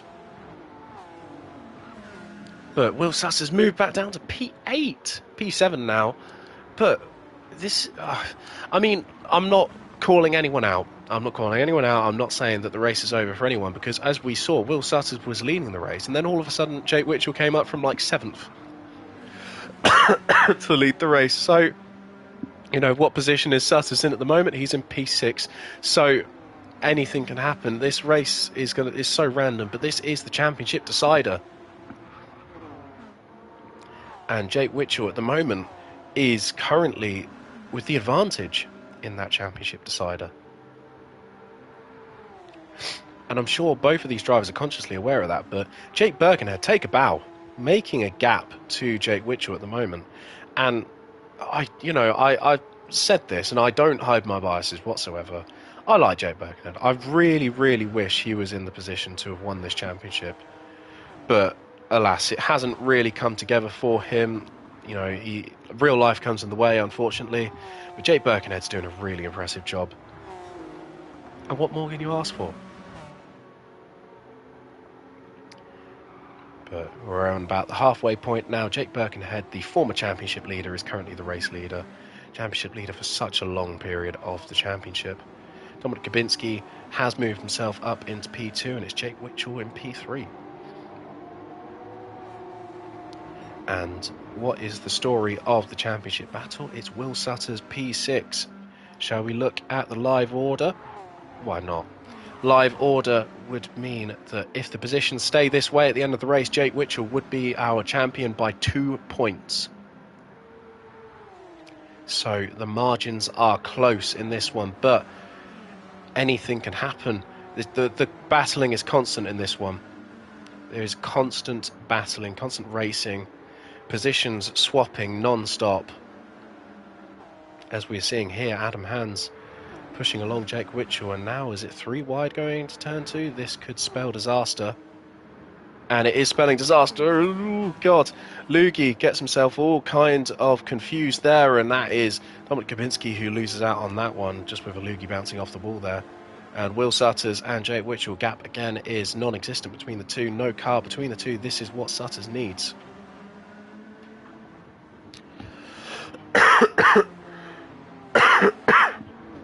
But once again, anything can happen.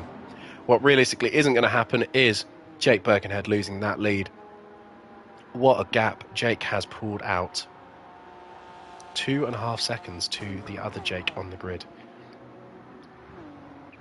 But it is making me wonder, where is Jake Witchell's pace? He was quicker than this in the first race. He's still got Will Sutters in his slipstream, so he's not shaking off his title rival, but Sutters, I'm sure, is very aware, doesn't need to make an overtake on Jake. If the positions were to stay this way, Sutters would win this by a point anyway. Once again showing that last lap battle in the last race was absolutely crucial.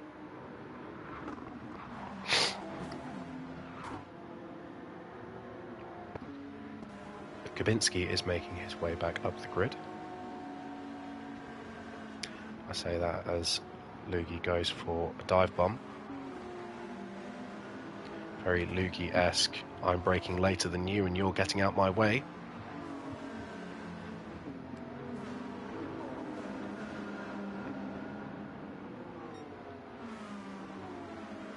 And Sutters is now dropping out of that slipstream from Witchell, which is not what Sutters needs or should be doing.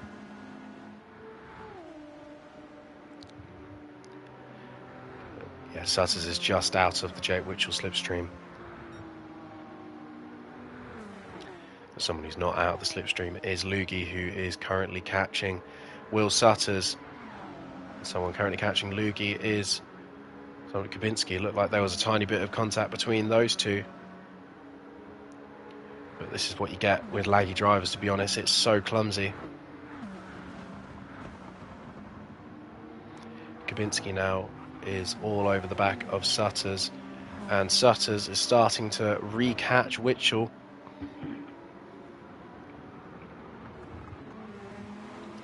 Someone who's also getting himself involved with this fight is Chubbs, El Capitan.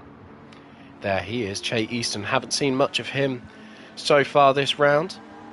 He's always been there and thereabout this season, but he is finally back to being there and thereabout, especially in this race. And Chubbs has really been, I'd say this season, he's been Sutters' biggest rival. You know, you see them two fighting all the time. And here comes Kubinski on the back of Sutters. What will Kubinski do? We're on to lap 11 now. Sutters looked like he got a very good exit on that final corner, especially compared to Witchell. And Sutters now looks like he'll have a chance at Witchell. Witchell is not going to defend that one too hard. And now Sutters very much with the advantage this time round. Sutters takes the championship lead that he already had, but he extends the lead of the championship, and now the fight between the title two continues. And oh god, that was a bit naughty. What's also naughty is what Chubbs just did there. Jesus Christ. And Kabinski's just been squeezed into a wall. Oh god. But yeah, Witchell does lose out to Sutters there, and that means that the gap goes up to 8 points, I believe. No, 7 points. Gap goes up to 7 points. Witchell is still in Sutters' slipstream. Imagine deep down, these two are probably thinking that this is for the title. It's not. Sutters can afford to finish behind Witchell. I don't think these two know that, though.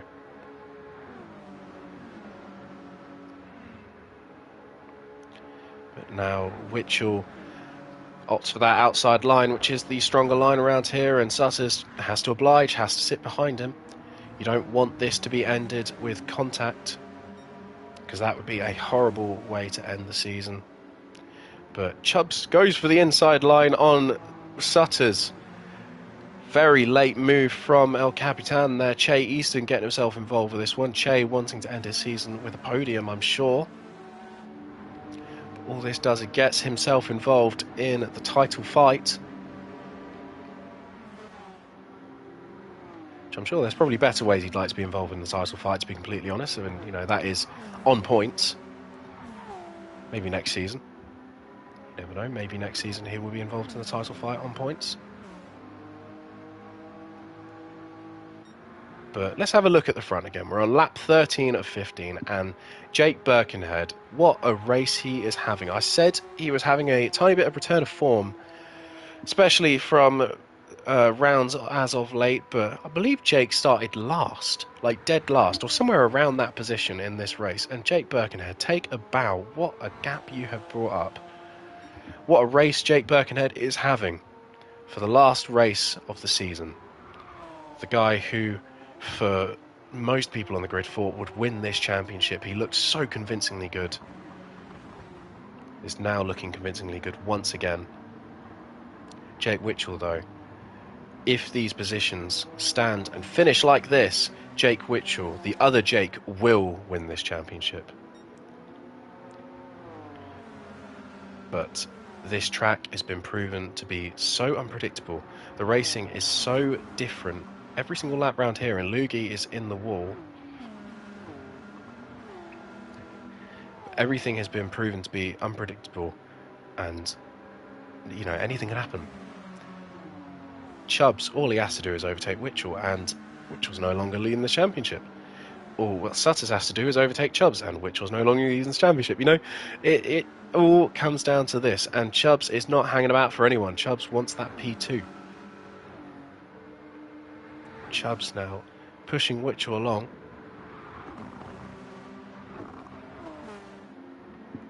And Lugi's fallen out of this one.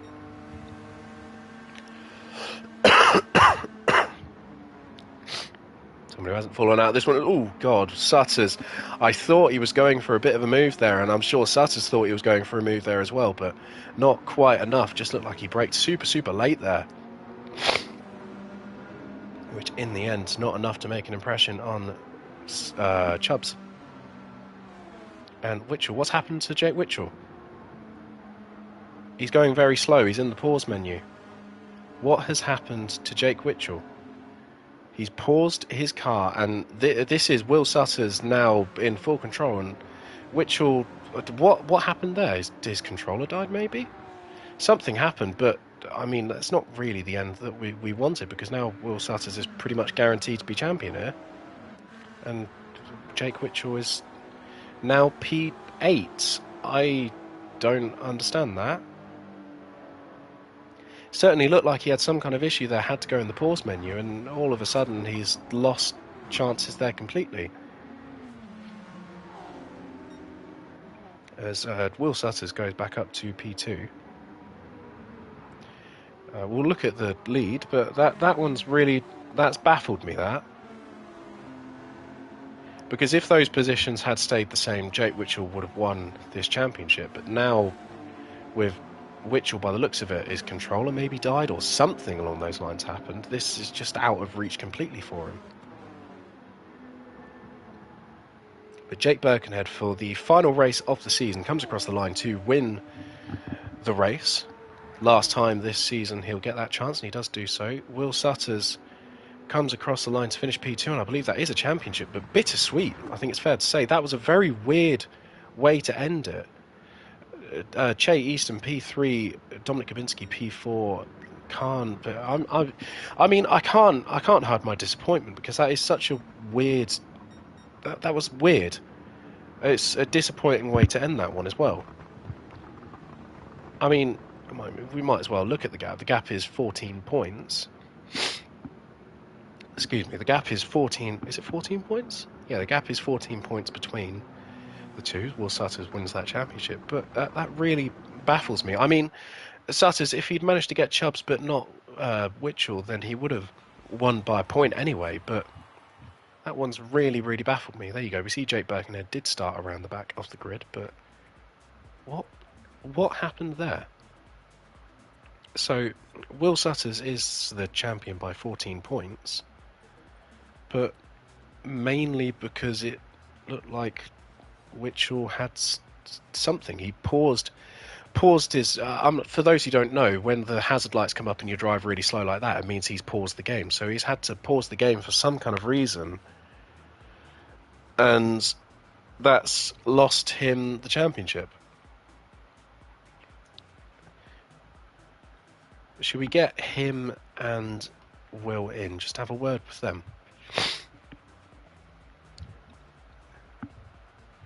Will Sutters, for the first time, is a champion.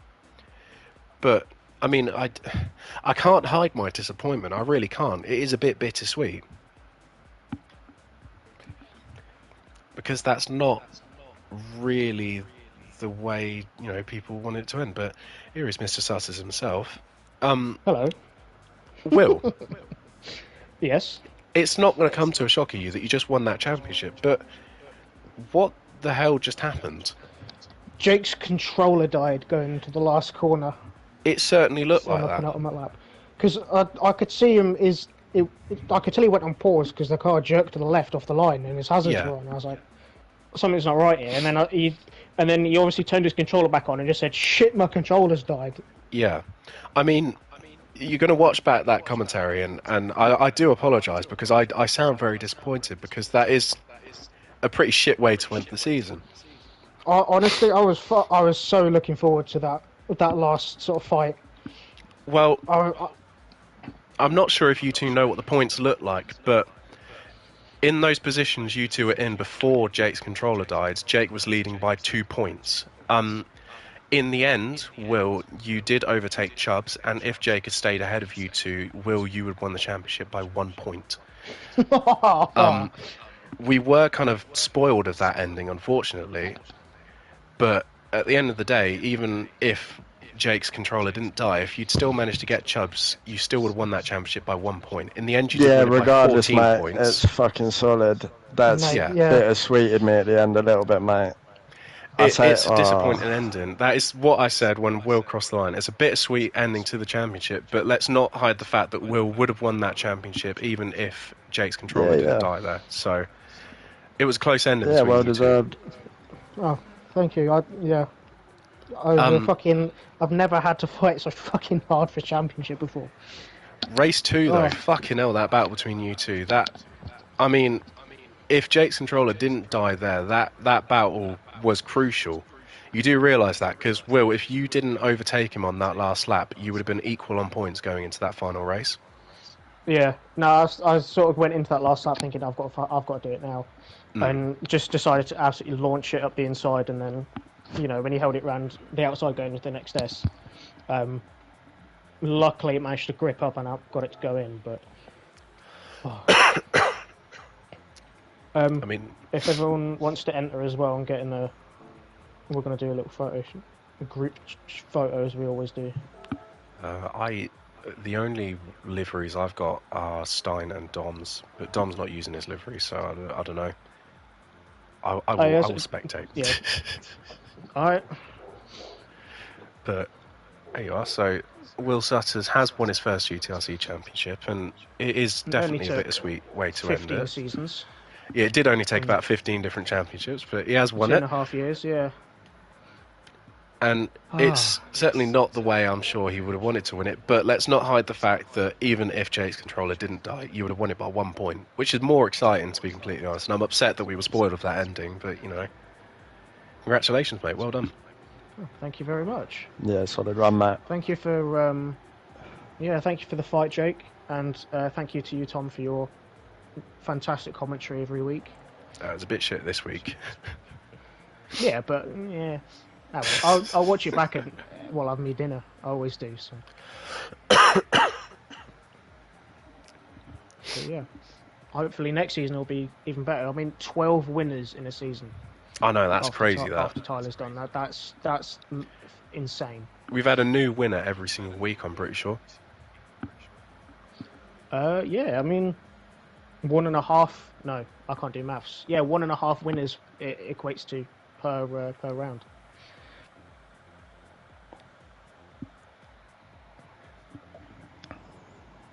But Jake, any words?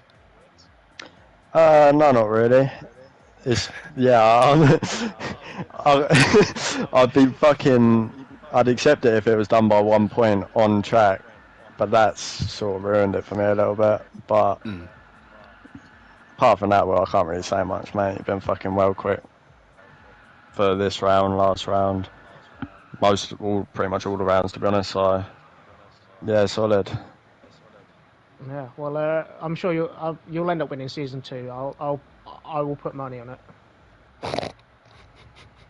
Well, nah. Can I take the bets? Well, put it this way, Will. If it would have gone down to 1 point, you know what I would have said, and I don't have to say it because you already know. But no, regardless, I take the piss. All that shit's been piss taken. It's all fun and games. Yeah, solid, mate. Yeah, that's pretty solid. Yeah, thank you. Yeah, again, fucking like sometimes you were absolutely untouchable during the season. Though, like especially in the first half, where you'd obviously overtake me, and then I try and keep up and just burn my tyres out. So, yeah, thank you for the wicked fight. That's good shit, mate. That second race fight was good. Will, by the way, your second race, that was a fucking brilliant race. I said that at the time. That alone justifies, if you win the championship, that alone is enough evidence to say that you deserve it. I feel like I got well complacent because I saw you fucking drop back, and I was a bit like, what the hell's gone on here? And I was quite happy, like, sort of, I had a bit of a fight with Lugie in that, but I wasn't too fussed on pushing because I didn't want to kill myself, which I almost did several times. And then, just caught up and got the job done. The only positive I have out of that is a sweeping around the outside move, which I don't know how the fuck the car managed to grip onto that, to be honest, but... If you watch back from the commentary, that really caught me off guard when I saw you do that. I didn't expect it myself, mate. But no, it's actually been a very, very fun season. Like I say, of course, I'm always going to take the piss and all that sort of shit, but it's actually been very fun. You've got a load of different people winning. Gives everyone a chance. Big one though. A load of different people winning. Not Chubbs. Yeah, that's shambolic, mate. Chubbs needs to get his fucking funny up. Watch first round of the next season. He'll dominate. Captain Chubbs dominance. We will be there. Shea Easton dominance will bore fans. Right. Does everyone know what they're doing? I mean, I know you put in the chat park up at the tunnel. Does everyone know what they're doing though? Also, I've been keeping track of the Drivers' Championship. I've been, saying that over and over again on stream. Constructors, I've not got the slightest clue. I think Toyota won this a while ago. Oh, he's left the penalties on. What a wally. Yeah, because I think a lot of people have turned up in their Toyota, so it's been a pretty Well, Toyota had such a big advantage on Nissan as well, so I feel like Toyota's probably won this. I think Honda's dead last just because... Oh, I don't know, that win from Jake in that last race. It might put it up there, but Dom was very strong today as well. Yeah, Toyota... I mean, Honda was last, but not by much, so maybe Honda is back up there a bit. I think McLaren might have finished last, which... you know, it looked like they might have been able to do it, but no. You know, by the way, you lot won't be ghosted if you take pictures. So when you take pictures in the photo mode, you're not all going to be ghosted. I'm pretty sure. So it's okay for you lot to still park. I wouldn't have a clue. I would not have a fucking yeah, screw. As I say, I thought the people who were ghosted just disappear. Because I think... Well, I mean, when you spectate it, if you're ghosted, you don't turn ghosted. Got a 3-second for ignoring yellow flags. That's simply outrageous, that.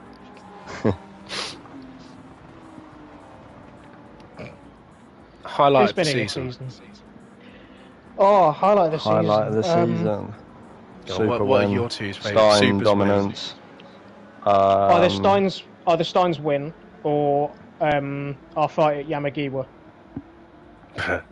Really? What, the Yamagiwa fight? Seriously? Yeah. For the season? I mean, I can't think your of favourite moment of the season? Well, my favourite anyway, I think a general favourite. Let me just have a look back through my notes and see what's happened. Beating Sophie at Laguna Seca, that was a good one. Seeing Sophie get kicked, twatting Sophie off. He's a sausage, isn't he? He is a bit, isn't he? He's I did go on a little bit before the race. I'm sure when you watch it back, you'll see I went off a little bit saying all the reasons why no one should be upset that he's gone. I don't think anyone is. No. Mate, we would not have had the races we had tonight if Sophie was here. That's what I was saying. Because we did honestly, an off-season a couple months ago. He was in it, and everyone complained about him. Yeah. And I'm telling you now, don't get me wrong, there was still contact here and there, and people still made a few, like, iffy moves and contact and spinning and, you know. But everyone who races now knows each other very well. They respect each other very well. You know, we're all sat in a party having a laugh. Oh, Dominic Kabinski just won. What a legend. Of course, Che didn't win it.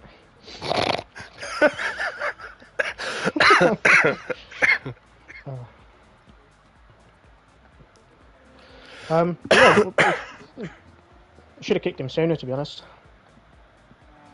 Glad you think so. Yeah. Well, only way is up. So, keep an eye out for next season. What are your hopes for next season? I've left a couple hints on what team lineups and stuff like that will be next season, but what are your hopes? 13 winners. 13? Fucking hell. Don't get carried away. I don't know. I think seeing everyone in matching liveries and teams in these cars as well, it's going to look wicked. Like some of the designs we've had this season, like I think Stein's Valvoline Super has been my favourite. But everyone in like proper period correct liveries would look the tits. Well, boys, I'm not hopping the other party quickly, and Tom, you need to as well. Yeah, I'll hop in there as well. Shall I keep the stream going in that other party? Just so, because for those who don't, I'll keep the stream going. For those who don't realise, everyone in this league in every single race sits in the same party with each other. So you're gonna see everyone who's raced this season pretty much now. It's gonna be loud. It usually tends to be loud, but yeah, I will be joining that party in a moment. I'm going to do it in this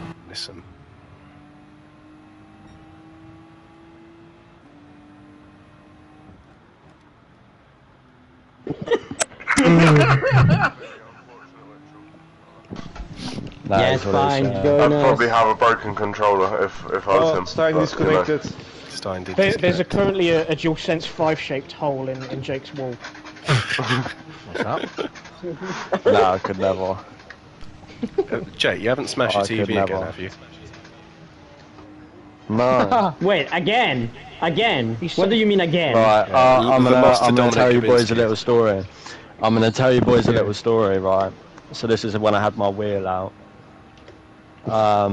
This is why he doesn't use the wheel I think anymore. well, yeah, that is exactly the point, because it cost me about Really? 300 quid.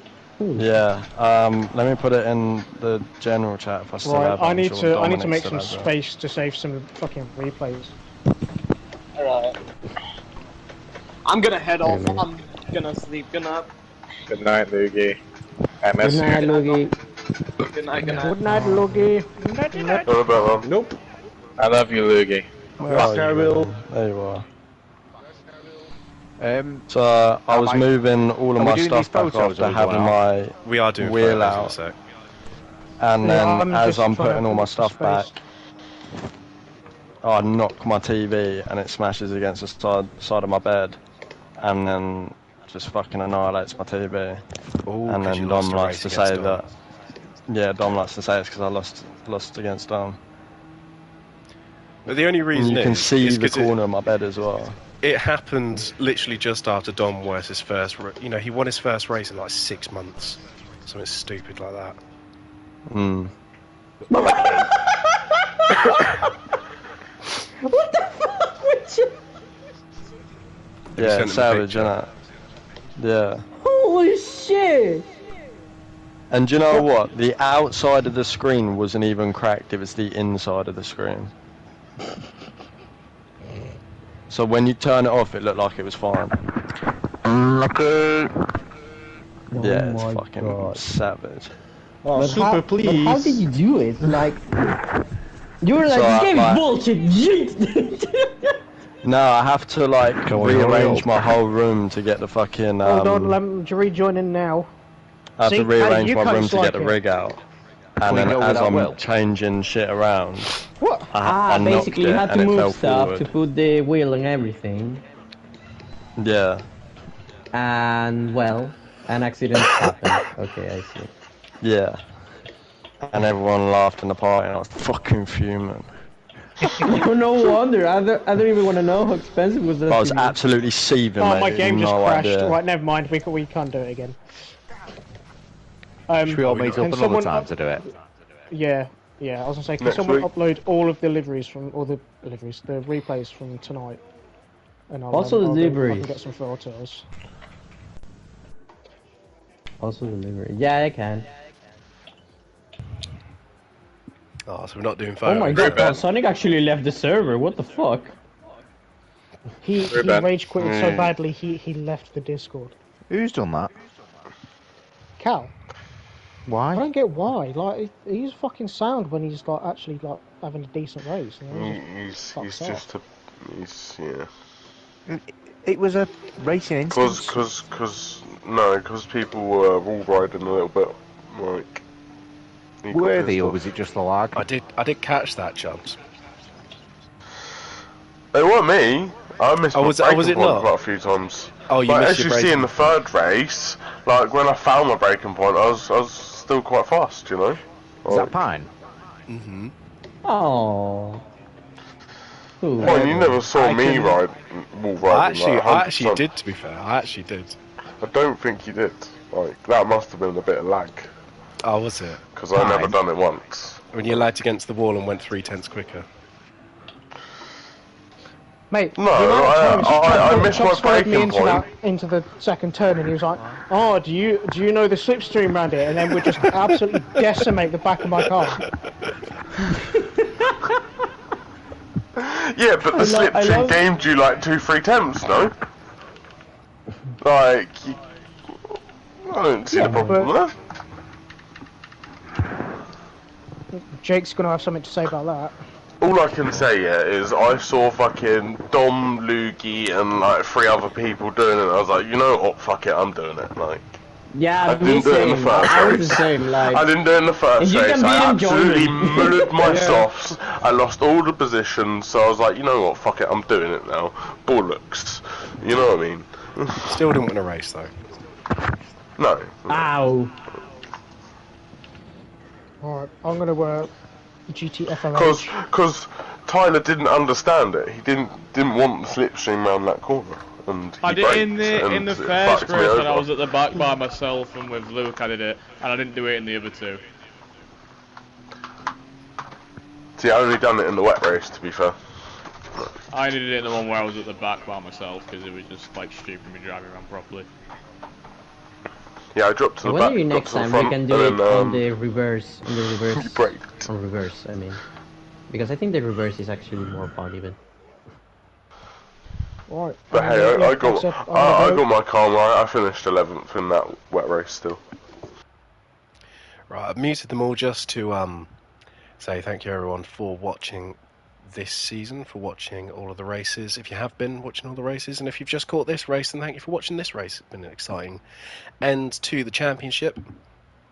Certainly not the way that anyone wanted the championship to end, but I feel like the right person did win in the end, just not the way really they should have won. But congratulations once again to Will Susses for winning his first GTRC championship in what has been a 2.5 year fight to win it. I know he hasn't been fighting as hard as he has been now for it, but he's finally got it. You can finally say he's won a championship, and it looks exciting for next season. Can he defend the championship going into next season? I mean, this season, talking in general, I mean, we've had 12 different winners, which I've never seen in a season of racing ever. We've had a champion that has never won a championship before, so, you know, all love and congratulations to him. And next season, there's going to be a whole grid full of race winners, of extremely quick drivers who will be wanting to go for the championship next time round. So don't miss it. Don't miss the action next season. If you want to know when the racing next season will happen, just subscribe to the channel, keep the notifications up, and when you see the notifications say that the Polyphony Digital Trophy Season 2, Round 1 or Round 0, because I might stream the pre-season race, whenever that happens, then that's when you know we are back into the action. Teams next time round, but yeah, I don't really have anything else to add. Thank you everyone, all the drivers, all the people watching for this season. It's been a really fun one. And apologies again for being fucking ill tonight. Like, man, I feel really bad. But at least we managed to get a stream up, get some commentary, so that's all that matters. Cheers, guys, and we will see you in a couple of weeks' time.